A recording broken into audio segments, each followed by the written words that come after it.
Well, let me begin by referring to something that I've already discussed. That is, if it is correct, as I believe it is, that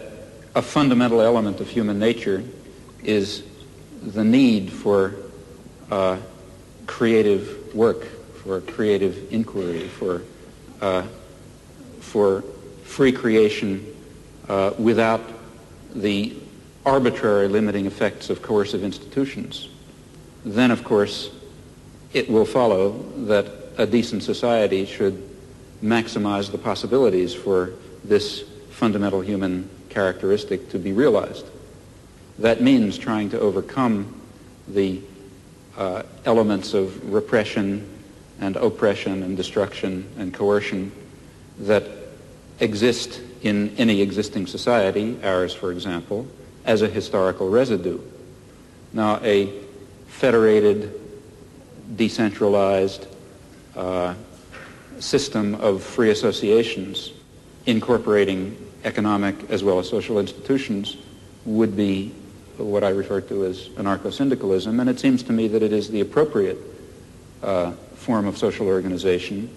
for an advanced technological society in which human beings do not have to be forced into the position of tools, of cogs in a machine, in which the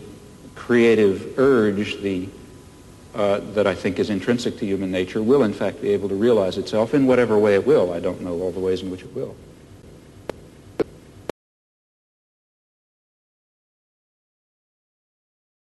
Je suis dans ma démarche beaucoup moins avancée, je vais beaucoup moins loin que M. Chomsky, c'est-à-dire que j'avoue n'être pas capable de définir, il n'y a plus forte raison de proposer un modèle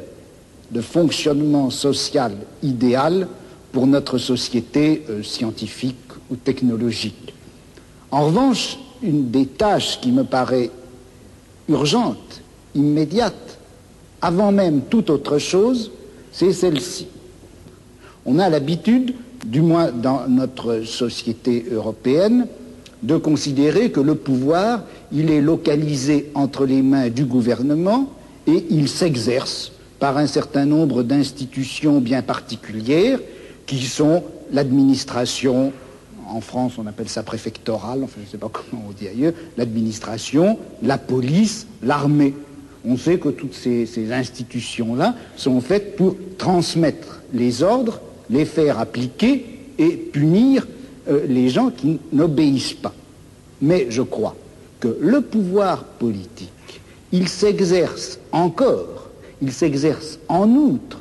de plus, par l'intermédiaire d'un certain nombre d'institutions qui ont l'air comme ça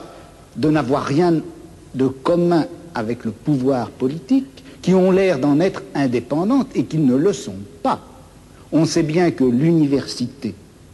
d'une façon générale, tout le système scolaire, qui en apparence est fait simplement pour distribuer le savoir, on sait que cet appareil scolaire est fait pour maintenir au pouvoir une certaine classe sociale et exclure des instruments du pouvoir toute une autre classe sociale. Quelque chose comme la psychiatrie, qui en apparence aussi n'est destinée qu'au bien de l'humanité et à la connaissance des psychiatres, la psychiatrie est encore une certaine manière de faire peser un pouvoir politique sur un groupe social. La justice également. Bon, et il me semble que la tâche politique actuelle dans une société comme la nôtre, c'est de critiquer le jeu des institutions apparemment les plus neutres et les plus indépendantes, de les critiquer, de l'attaquer